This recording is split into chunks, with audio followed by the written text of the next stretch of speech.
wampa kumenya imiti y'amoko abaho yose. ese waba uheze hasi kubera indwara zakubayeho karande? ngufitiye inkuru nziza. umuvuzi gakondo Dusabimana Emmanuel ukorera i Kabuye hafi y'uruganda rw'isukari akuvugutira umuti w'umwimerere wa gakondo bidatinze ukabaduka ukisubirira ku murimo. waba urwaye diyabete, igicuri, ubugumba, uburemba, kanseri, asima, amibe, pararize, urushwima, indwara z'amarozi, indwara zo mu mutwe, zose arebaho.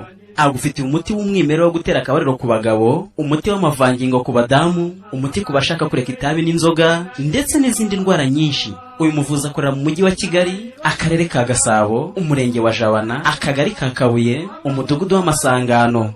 ushaka kwisabira gahunda wahamagara kuri 078 52 13 50 04.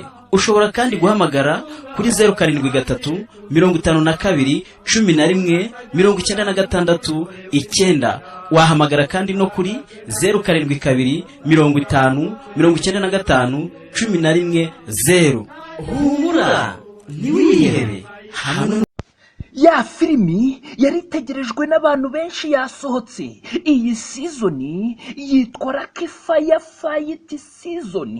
iyi sizoni irimo imirwano, irimo urukundo, irimo ibintu byinshi bitandukanye. uyu Lucky Fire yagukiniye muri sizoni bita Underhell. Lucky Fire yongera gukinira muri sizoni bita Evil of Darkness. agukinira muri sizoni bita Drinking Beer. agukinira muri sizoni bita igitenge cya rusake. Lucky Fire yagukiniye muri season bita igikombe cy'amaraso. none akuzaniye iyi season irimo kubica bigacika. iyi season yitwa Lucky Fire Fight Season.